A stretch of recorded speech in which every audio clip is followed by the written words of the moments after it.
Hey, ¿qué tal? Hoy voy a cumplir una de las promesas que hice en este canal, y es que el vídeo de hoy va de contenidos y de apariciones en medios que he tenido esta misma semana. De hecho, en un mismo día estuve en 3 televisiones y he preferido pues ponerlas todas juntas, y así pues las contempláis hoy, las veis, las opináis y debatimos sobre ello. De todos modos, deciros dos cosas.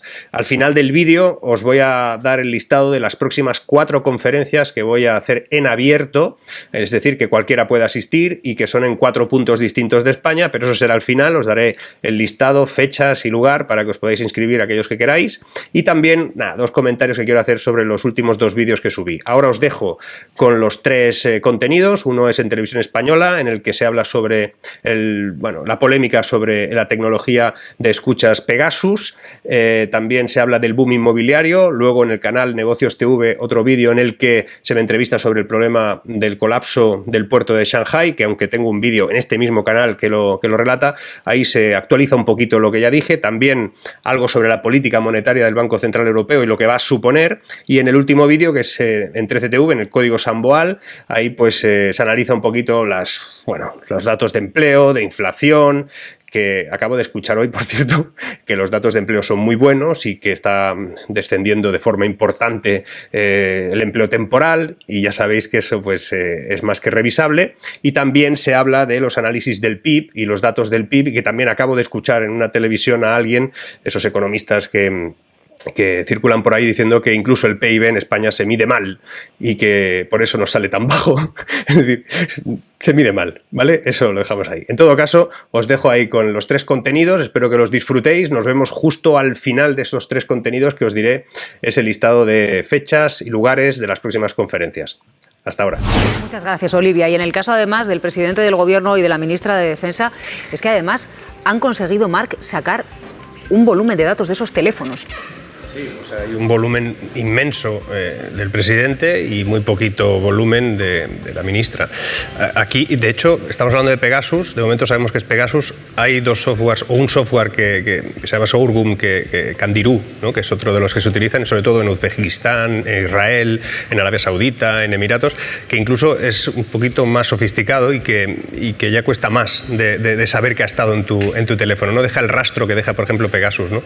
El hecho de que se saque toda esa información.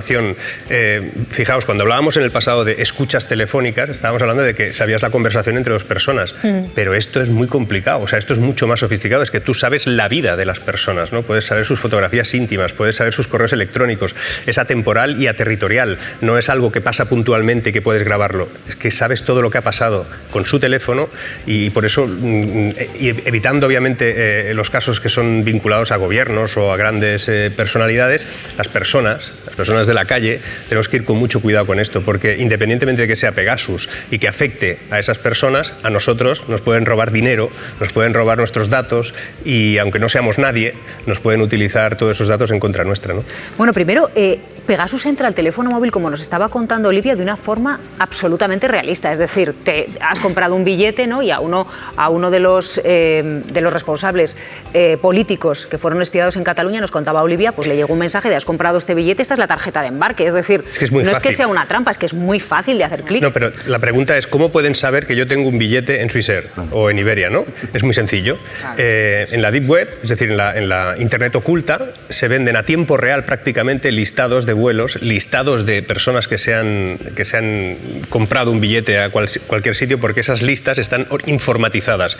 Si tienen en algún momento acceso a una lista de pasajeros, porque tienen acceso, porque han conseguido reventar algún tipo de seguridad, esa lista queda publicada automáticamente en la Deep Web, en la Internet profunda, esa que no es accesible por todos, ¿no? Por lo menos no de forma sencilla. Y allí está tu nombre y el vuelo que vas a tomar, con lo cual es tan fácil, porque además está tu teléfono, porque te diste de alta a través de un teléfono, de lo que sea, es tan sencillo enviarte un SMS diciendo el vuelo que tienes a tal hora en tal sitio, que sepas que aquí está tu tarjeta de embarque, que ha cambiado algo. Clicas y ya lo has fastidiado. Todo muy tranquilo. Porque hay un servidor donde se acumulan esos datos. Otra cosa es que es muy complicado, se precisan unas órdenes incluso de tipo internacional, que es muy complicado y tiene que colaborar. En este caso, por ejemplo, imaginemos los servidores de Pegasus están en Israel, y esos servidores tendrían que tener una autorización de análisis por parte del gobierno de Israel como mínimo, o por lo menos con alguien que tuviese que ver por allí. Y ojo con el hecho de que el espionaje, en este caso del presidente y la ministra, puede que no tengan nada que ver con el resto de espionajes de los que estamos estamos hablando, fundamentalmente porque estos es evidente que, o muy probable que vengan de fuera, y que los otros tienen más sentido que pueda ser de dentro por el interés político que pueda haber, ¿no? En todo caso, esto irá apareciendo o irán sucediéndose noticias que irán aumentando esto, porque esto lleva funcionando desde 2016 de forma absolutamente masiva. Los ataques y ciberataques, que los que nos dedicamos a cosas por el estilo desde el punto de vista digital, que vivimos todos los días, que sabemos que empresas muy importantes, que gobiernos, ahora estaba comentando, vengo de intentar ayudar a través de mi empresa lo que está pasando en Costa Rica. En Costa Rica están todos los ministerios paralizados por un ataque masivo a sus ministerios, Hacienda incluida, que durante unos días que Hacienda no te cobre, no sé hasta qué punto es bueno, pero que en todo caso los ciberataques se están produciendo por todas partes, no solo las escuchas, sino que es un elemento más que se incorpora a lo que ya conocíamos.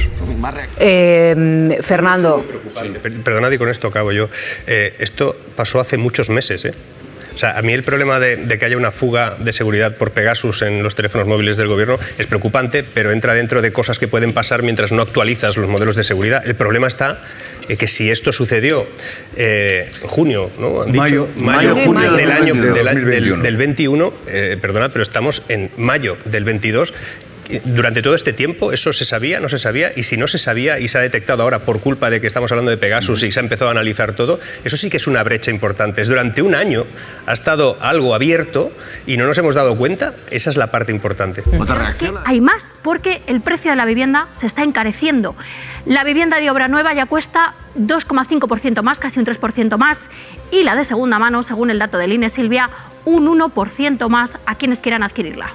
Gracias, Irma. A mí lo que me están diciendo es que la gente que quiere pedir una hipoteca y que va al banco, que los bancos no están dando hipotecas. Eso es lo que me están diciendo a mí, que están dando muy poquitas, están dando hipotecas contadas, que además están pidiendo avales, es decir, no las dan con esa tranquilidad con las que las daban antes. Yo creo que están aprovechando una situación, ¿no? Y es que si hay una fuerte demanda de hipotecas, si tú sigues teniendo una oferta de hipotecas muy grande, pues no la puedes encarecer lo que la puedes encarecer.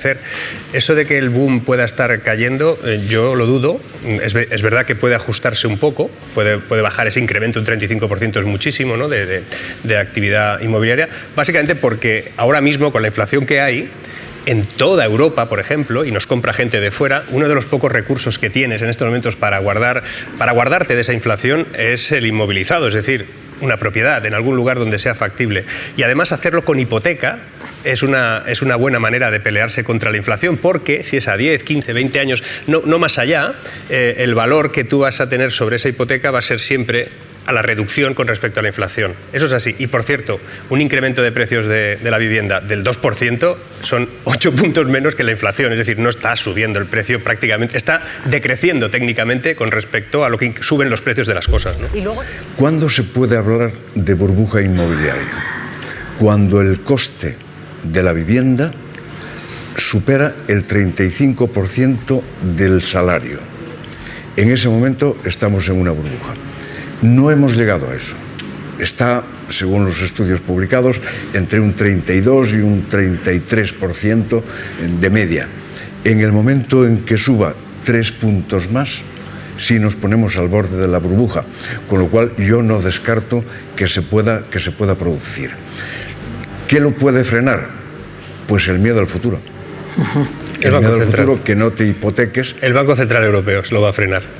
Básicamente porque el Euribor no sube por ciencia infusa, sube porque saben, y porque así se está estableciendo, de que se retiran estímulos a la economía, con lo cual va a haber menos euro en el mercado, y sobre todo porque van a subir tipos de interés, y no porque tengamos una inflación alta, los suben porque en Estados Unidos el dólar ha subido muchísimo, con lo cual nuestro euro cada vez es capaz de comprar menos cosas porque es nada atractivo. Subes los tipos, lo haces atractivo y así tendrás el Euribor mucho más alto. El Euribor va a subir y bastante, con lo cual váyanse a fijo. Marc Vidal, que es CEO de allrework.com. Marc, muchísimas gracias por estar aquí. Muy buenos días. Muy buenos días, ¿cómo estamos? Bueno, explícanos un poco qué es lo que está sucediendo, porque entendemos y hemos estado leyéndolo estos días que hay muchos barcos que están, como digo, varados en las costas de Shanghái porque no pueden entrar en el puerto de la ciudad debido también a lo que está sucediendo en el confinamiento. Explícanos cuántos barcos hay y por qué se está dando esta situación. Pues la verdad es que es difícil de saber cuántos barcos hay, porque si utilizas el seguimiento a tiempo real de diferentes plataformas donde puedes hacerlo, pues te aparecen 500 o que se han sumado 300 en los últimos días. Es complicado porque además contempla pues barcos que son mercantes, portacontenedores, pescadores, ahí está todo mezclado. Pero en realidad lo que está sucediendo básicamente es que la zona pues de Shanghái se dispuso un confinamiento tremendamente duro y no fue a que entraran barcos, sino que es que el confinamiento lo que repercutió es en que no hubiera camiones para sacar los contenedores y sobre todo lo que no hubiera es personal pues para gestionar las mercancías que llegaban a Shanghái. Y eso ha generado pues evidentemente otro cuello de botella, que ya estamos familiarizados con esos cuellos de botella en diferentes momentos de los últimos 2 años, y en este caso es extremadamente importante porque realmente, como todo el mundo sabe, pues o por lo menos deberíamos de saber, 1/3 de lo que se desembarca a nivel de mercancías en el mundo pues proviene de ese puerto. Por tanto, al final, Marc, es una tensión más para el comercio mundial, el comercio marítimo, que hay que recordar que realmente es por aquí, a través del océano, a través de los mares, donde se transporta el 90% del comercio mundial. Así que es muy importante lo que suceda en puertos, como dices, como el de Shanghái. Yo te quería preguntar si, teniendo en cuenta ya la inflación que tenemos en todo el mundo, también especialmente en España, ¿esto pone más tensión también sobre los precios, teniendo en cuenta que al final el hecho de que esa oferta se reduzca porque no sale la mercancía del puerto de Shanghái ni tampoco llega a este puerto porque los barcos están, como decimos, ahí parados y no pueden entrar? Si esto afecta también a los costes y va a poner todavía más presión y va a hacer que los precios todavía suban más. Por supuesto. También hay que decir que se está relajando un poquito, ¿eh? O sea, estuvo en su peor momento fue hace 2 semanas. Parece que empiezan a aligerar un poco el tema, pero sigue estando tremendamente atascado. O sea, entras en cualquier plataforma que te decía antes y ves ahí todos los puntitos de todos los barcos que no se mueven desde hace días. Pero bueno, en todo caso, se está relajando. Ahora el problema, como bien dices, va con los precios. O sea, nosotros en este mundo en el que ahora nos movemos tenemos tensiones vinculadas a la inflación por varios puntos. Uno tiene que ver, pues evidentemente, con la guerra de Ucrania, a los que nos afecta. Otros tienen que ver fundamentalmente, pues que ya arrastrábamos un incremento de costes por diferentes razones, desde temas salariales hasta incluso problemas de cuello de botella anterior, y en Estados Unidos por sobrecalentamiento de la economía, por exceso de liquidez. Todo eso son elementos que han estimulado fundamentalmente la inflación. Y ahora pues tenemos otro añadido, un añadido que ya lo hemos tenido en algún momento de estos últimos 2 años, pero que ahora nos vuelve a gestionar. Y es básicamente porque es imposible atender a la demanda, sobre todo de algunos productos que provienen de allí, que son además, digamos, de la producción intermedia. Es decir, no es tanto que nos tengan que traer cosas que se hagan o que surjan de allí, sino que es que allí reciben material, sobre todo de primeras materias, para fabricar algo intermedio que luego nosotros necesitamos para acabar de fabricar. Es decir, el problema no está en el origen, sino que está en la cadena, pero en la parte más intermedia, que es lo que sucede fundamentalmente con las fábricas que hay ahora mismo en Shanghái, que son esa parte intermedia de fabricación antes del montaje final. Al final, sobre todo esta interdependencia que tenemos de suministros a nivel global, lo único que está haciendo es traducirse en eso, en un incremento de precios que además va a alimentar seguramente los que ya tenemos, los indicadores que ya tenemos, los elementos que ya están haciendo crecer los precios, y por mucho que se nos diga o que se nos quiera plantear que bajando pues 20 céntimos el combustible o no sé, o poniendo un límite a los precios de algunas materias, pues vamos a reducir esos incrementos de precio, básicamente porque, como hemos visto en las últimas indicaciones del IPC, por ejemplo en España, pues decir que creces o que ya ha empezado a bajar los precios cuando realmente están creciendo un 8 y pico, pues es simplemente que se ha desacelerado un poquito lo anterior. Nosotros estamos ahora en plena fase inflacionaria, que además podría entrar en peligro por culpa de cosas como esta. Incluso dabais la noticia ahora del PMI manufacturero, que también se ha reducido de forma mucho más importante de lo que se preveía, es decir, que las fábricas están parando su actividad, por lo menos como estaba previsto, y eso al final lo que es estancamiento de la economía con un incremento de precios muy alto. La palabra no la voy a pronunciar yo porque parece que está proscrita, pero todo el mundo sabe lo que significa, que se pare la economía o que deje de crecer y que los precios no dejen de subir. Bueno, sin duda los bancos centrales tienen una tarea bastante complicada para capear esa inflación, que no parece que sea una inflación de demanda, sino más bien de oferta, y ahí los bancos centrales, mi duda un poco es pues realmente si pueden actuar sobre esa inflación de oferta. Pero antes de hablar de esto, Marc, también te quería preguntar, decías que en Shanghái la mercancía que se mueve es más bien mercancía podríamos decir, de un punto intermedio, ¿no? ¿A qué productos te refieres? No sé si tienes algún dato de exactamente qué productos importamos, por ejemplo, nosotros de Shanghái, o cuáles pasan por Shanghái hasta llegar hasta aquí a España. De todo. Es que lo curioso es que durante 2 décadas Occidente, ¿no? España es uno de esos países, pues se llevó la producción a los países asiáticos y pensábamos que como allí la mano de obra era más barata, oye, pues teníamos una posibilidad de reducir, digamos, los costes y aplicarlos luego pues a unos precios más competitivos cuando nos llegaba todo eso aquí. O sea, eso es lo que hemos hecho durante más de 2 décadas y ahora tenemos un problema grave, lo hemos visto y notado de forma importante con los semiconductores, pero también lo estamos notando ahora con otras cosas. Lo estamos notando, pues, por ejemplo, con todo en el ámbito de la cosmética, ¿no? Que dices, ¿qué tendrá que ver? Pues tiene que ver porque los envases de la cosmética se fabrican allí, ese es un producto intermedio que cuando llega aquí lo acabamos de envasar, ¿no? El producto agroalimentario, que tiene que ver fundamentalmente con todo tipo de fertilizantes y elementos que son activos en el sector agrícola y que también vienen de allí, y sobre todo en la producción intermedia. O en el ámbito del automóvil es evidente que un país como el nuestro, que es uno de los máximos exportadores de automóviles ensamblados, ¿no? Cuando los ensamblamos, la parte final del montaje de un automóvil, pues nosotros recibimos todo tipo de elementos que vienen en este caso, pues de la zona del sureste asiático, y que eso además lo que genera fundamentalmente es una parada de la producción, que ese es el gran inconveniente de esta historia, es que nosotros no tan solo vamos a pagar un incremento de precios sobre las cosas que nos vengan porque los fletes van a ser más caros o porque está todo atascado y ese atasco al final genera pues una oferta menor para una gran demanda que sigue habiendo, sino que es que el problema está fundamentalmente en que vamos a tener que parar algunas fases productivas. De hecho, ya está anunciado que algunas empresas están diciendo, bueno, como esto no se arregle, pues yo voy a tener que bajar un poquito la producción porque no puedo producir, porque no tengo productos intermedios no tengo material para ensamblar, no tengo microchips, no tengo nada, ¿no? Entonces no puedo seguir. Y eso, pues como todo el mundo sabe, genera, pues por un lado pueden ser ERTEs, es decir, un paro temporal en la capacidad laboral de una empresa, o incluso, pues quién sabe, despidos.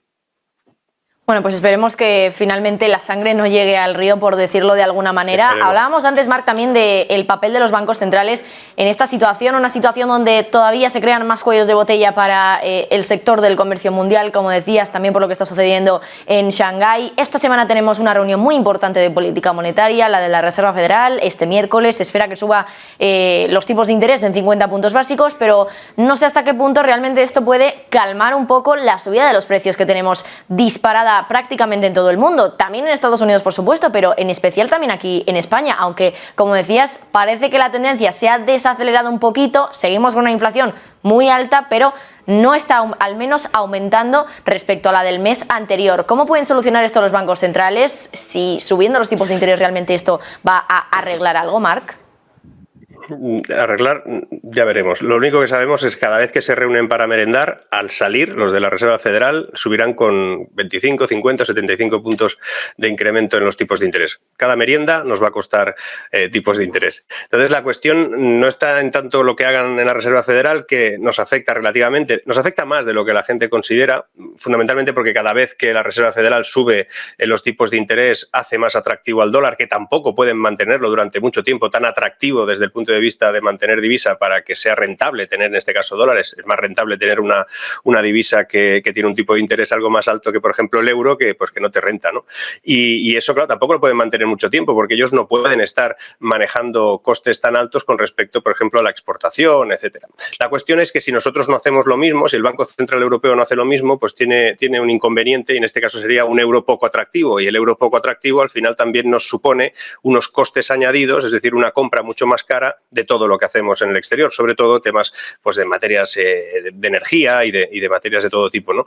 La cuestión es que los bancos centrales no tienen muchas más herramientas que la política monetaria, que es de subir y bajar tipos de interés o incrementar la masa monetaria pues con ayudas, con compras de bonos y todo eso que se ha hecho hasta ahora, esa impresora que se dejaron puesta con el botón de print sin parar, y que al final pues lo vamos a pagar todos, y que está suponiendo en gran medida parte de esa inflación, o una parte importante de esa inflación, inflación, o por lo menos el arrastre de esa inflación, ¿no? Y cuando hablamos de que la inflación se está pues desacelerando, bueno, pues oye, nos tendrían, a ver, el que diga eso pues tampoco está muy al día, porque es que tengas una inflación del 8,4% con respecto a la del 9,8%, pues sí, hombre, se ha desacelerado un poquito, puede ser, pero es que estamos todavía en un interanual del 8,4%. Lo que no puede ser es que siempre estemos sobre el 9 o sobre el 10. Es que acabaríamos todos en el psiquiátrico. Es imposible. La cuestión es que es evidente que una subida del 8 y pico interanual con un 9 algo interanual y así sucesivamente, y aunque bajemos a un 6 estaremos acumulando, porque la inflación, recordemos que es un aspecto económico acumulativo y lo que genera al final es una depreciación de la capacidad adquisitiva de las personas y de las empresas. Los bancos centrales no tienen muchas más herramientas, están tremendamente atrapados, porque si suben tipos de interés como están haciendo es para echarle el freno a una economía que, si en Estados Unidos estaba sobrecalentada, ahora ya se ha visto que no, es decir, por primera vez en mucho tiempo han vuelto a tener un crecimiento negativo, con lo cual no sé cuál es el plan que tienen ahora mismo, porque si suben tipos para evitar que crezca la economía, cuando ya no crece, pues están en un círculo vicioso. Si no los suben los tipos de interés, seguirán incrementando masa monetaria y seguirán haciendo algo que realmente no es demasiado beneficioso tampoco para la inflación. Y en Europa, pues tampoco tenemos muchas herramientas. Si subimos tipos de interés para enfrentarnos o para, por lo menos, para contrarrestar lo que supone tener un dólar demasiado fuerte, pues estaremos frenando una economía que está frenada. Y que hablar de que España, por ejemplo, crece a un 4,8, un 4,3, depende el organismo que nos ocupe en ese momento, pues hombre, eso no es crecer, lo sabemos todos, venimos de un rebote absoluto y ese rebote pues evidentemente tenía que comportarse por el comparativo interanual con algo positivo, pero recordemos que crecer al 4 y algo es un crecimiento, ya es un crecimiento normal, ¿no? En momentos de la economía española de la década pasada o de la anterior, en la que ya crecíamos a veces al 3,5 o al 4 y tanto, y no veníamos de ninguna caída del 10,8. Ahora mismo, después de una caída del 10,8, crecer un 4,3, pues sinceramente es bastante mediocre. Pues Marc Vidal, CEO de allrework.com, muchísimas gracias por traernos todos esos detalles sobre la situación en Shanghái, que sin duda también pone en jaque lo que está sucediendo en el mundo, el comercio mundial y sobre todo la inflación en países como el nuestro, donde está afectando y mucho. Marc, gracias. Marc Vidal, buenas noches. Buenas noches, Ana. Qué contentos estamos. Hombre, todos, ¿eh? Me extraña que con esos datos que ellos presentan son inmejorables. Vamos a ver los datos, y son de esta semana. Los datos de la encuesta de población activa. ¿Cuántos ocupados tenemos en España? Pues algo más de 20 millones de personas. Ha caído la ocupación en el primer trimestre del año en 100.000 personas. Deis en cuenta de que el que caiga la ocupación en el primer trimestre es una tónica del mercado laboral español. Cayó en el año 16, 17, 18, en fin, cayó drásticamente en el año 20, lógicamente por el confinamiento, aunque nos pilló al final del trimestre, pero es una caída razonable. Estamos bien de número de ocupados. Ahora vemos la otra cara de la moneda, el número de parados. Eso no es así. O sea, para empezar, 20 ¿Que no te crees lo que dice la encuesta de población activa o qué? No, porque es que incluyen como personas que están trabajando a personas que están en su casa viendo la televisión o haciendo lo que quieran menos trabajar, aunque cobren, aunque tengan algún... A los que están en ERTE. Los que están en ERTE, que son bastantes más de los que y contemplamos mentalmente, estamos rozando los 200.000, o sea, no es una broma. En cese de actividad, autónomos, hay unos cuantos más, otros tantas decenas de miles más. Luego, además, se incluyen como personas trabajando, personas que ellos aprovechan el tema de la reforma laboral, ¿no? Entonces te dicen que tienen a fijos discontinuos, que es esa nueva versión del empleado temporal, que cuando deja de trabajar suele estar o en el paro o desempleado directamente, ¿no? Entonces ahora ya eso no es así. Y yo de verdad que lo intento descubrir qué es eso del fijo discontinuo, entenderlo bien, pero tú te pones una línea fija, una línea que vaya a 10 metros y la haces fija pero discontinua. Eso es temporal. La ves temporalmente a veces, temporalmente no. Es decir, es imposible mantener el discurso de los 20 millones porque no están. Que es una cifra maquillada. Aparte, hay 200 y pico mil nuevos empleos en el sector público. Eso no es un sector productivo. Es decir, nos podemos hacer la trampa al solitario, pero eso no es así. Es decir, nosotros no estamos creando empleo en el sector productivo, estamos creando empleo en el cociente, es decir, cuando restamos básicamente por el sector público. Claro, la otra cara de la moneda, las cifras del paro. Tenemos 3 millones, casi 200.000 parados oficiales, según la EPA. ¿Esta sí te la crees? Sí, esa es la que están registrando. Pues estamos muy bien, ya lo has visto. Sube el número de parados, cayó en el año 21, en el primer trimestre vuelve a subir, que es la tónica dominante, pero si miramos años 16, 17, 18, sube bastante. Esto lo primero que te explica, cuando miramos otros años, es que ya estábamos mal. O sea, no íbamos bien, íbamos empeorando año a año. Cuando vino la pandemia, pues pasó lo que pasó y por rebote tuvimos un descuento con respecto a un momento anterior, ¿no? Ahora volvemos a tomar la tónica y peor de la que veníamos. Es decir, nuestra economía rebotó en un momento determinado, hemos estado en un rebote más o menos robusto. A mí me cuesta ver que sea tan robusto, pero en todo caso nuestra economía estaba en caída. Estaba desacelerándose de forma importante hace unos años y vamos a continuar con esa línea. No hemos hecho así, hemos hecho así. O sea, de escalón y tropezón, escalón y vuelta a tropezar. Lo ha reconocido esta semana el Gobierno. La ministra Calviño ha mandado el cuadro macroeconómico a Bruselas. En ese cuadro macroeconómico contempla distintas expectativas para la economía española. Vamos a verlo. Hemos recogido las cifras más relevantes. El Producto Interior Bruto, es decir, la riqueza que genera la economía. Estábamos en el 7%, decía el Gobierno. Bueno, pues lo baja al 5, al 4, al 3, es decir, que nos vamos a tirar 5 o 6 años para recuperar el nivel pre-COVID. Esto de las que tampoco te creen nada. No, sí que me lo creo, porque al final... Pero bueno, esto de las previsiones habría que intentar tener memoria sobre las previsiones previas, porque al final, preveyendo, al final acertarán, ¿no? Y dirán, como yo dije, pues se ha crecido el tanto. Lo que pasa es que cuando tú más digas que crezcas, cuando tú más dices que creces, más dinero te puedes gastar, porque si creces mucho, se supone que vas a generar muchos ingresos, pues alegría de gasto. Sí, lo que pasa es que ellos los ingresos, como lo están obteniendo por inflación, en realidad esto ya no les preocupa tanto. Les preocupa un tiempo determinado, ya no les preocupa tanto. Pero recordemos que el Gobierno habló inicialmente, el año pasado, de un 11, luego pasaron a un 9, hubo presidentes de algún banco que dijo que sí, un 9 y pico, es decir, la economía española se puso en una maravilla económica que era imposible de cumplir, solamente por rebote en un momento determinado, porque como venimos de tan abajo, pues era fácil tener una subida más o menos proporcional.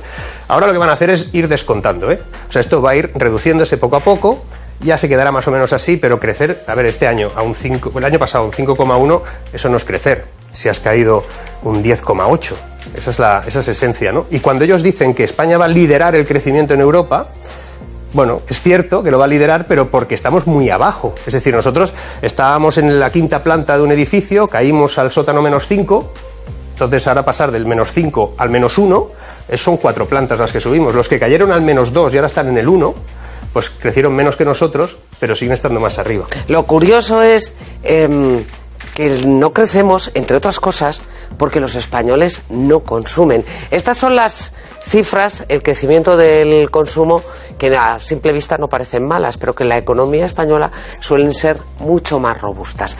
¿Por qué no consumimos? Pues hemos preguntado a pie de calle. Ha aumentado un poquito. Se ha mantenido, yo no lo he notado por estado. Terrible en todo.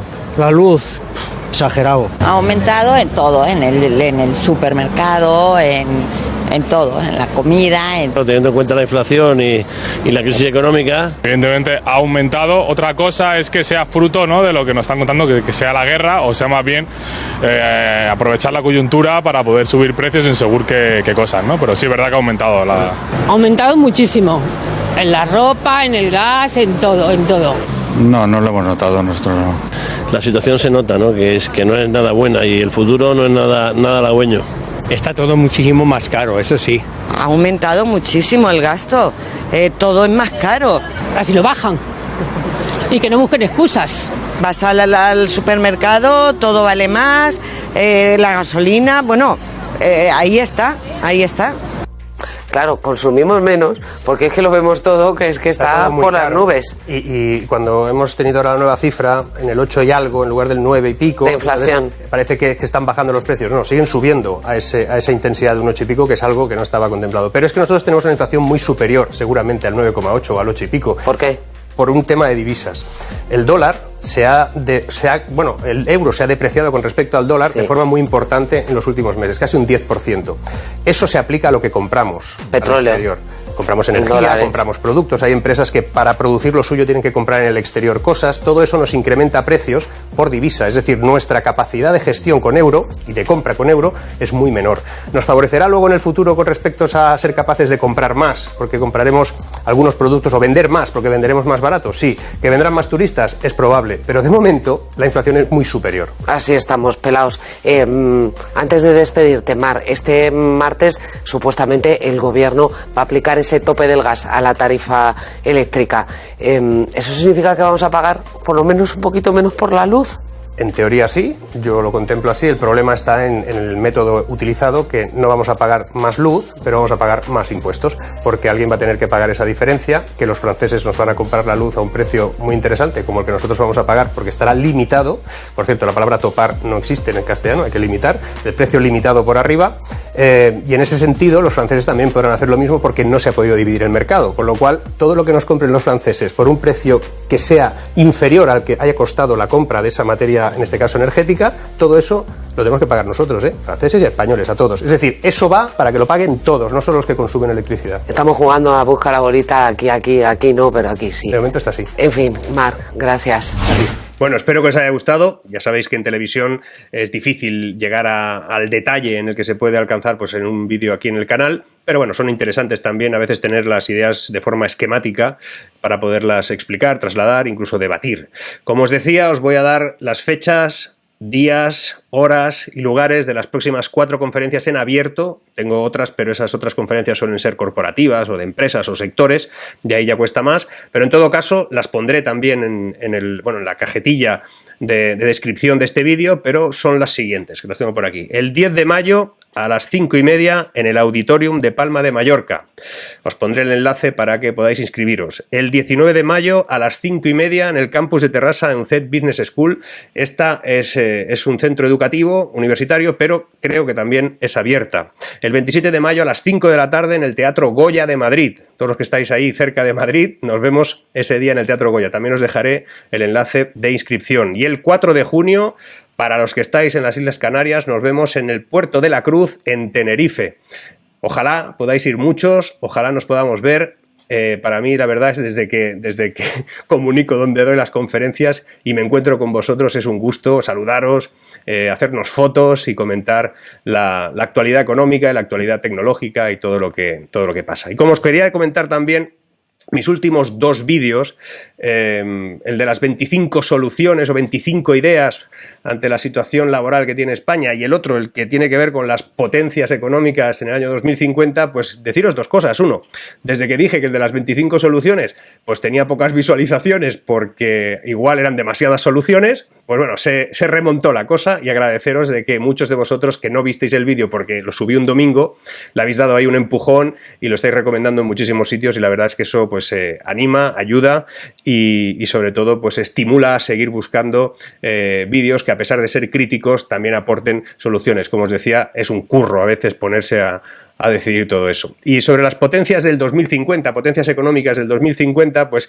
hay alguna crítica en el sentido de que, oye, ¿y cómo vamos a saber lo que va a pasar en el 2050? Simplemente deciros una cosa, y es que en economía, en econometría, en algunos modelos científicos de análisis de crecimiento de los países, independientemente de los sucesos que se puedan producir, hay tendencias que son difícilmente revisables y que van a llegar a un punto determinado. A lo mejor no se cumplen las posiciones, pero sí se cumplirán en gran medida la tendencia a que unos países que ahora son emergentes se conviertan en potencias económicas en el futuro, lo cual no quiere decir que sean lugares donde sea ideal vivir, simplemente que serán económicamente potentes. En todo caso, espero que el vídeo de hoy, un poco más largo, con más temas y sobre todo pues con intervenciones televisivas, os haya gustado. Y como os decía, debajo tenéis el listado de las conferencias, los lugares, forma de inscripción, y ahí seguro que nos vemos. En todo caso, lo seguiré repitiendo, y si aparecen más conferencias porque la cosa va sucediéndose, pues también las iré incorporando y también os las iré informando. Recordad que si no estáis suscritos, os tendríais que suscribir, es una obligación moral. La segunda es que le deis a la campanilla, porque si no, los lunes llegáis siempre tarde. Hay algunos que llegáis siempre tarde por no haber activado la campanilla. Y sobre todo, y esto os lo pido por favor, comentad, porque como sabéis, a mí realmente todo lo que escribís también me interesa.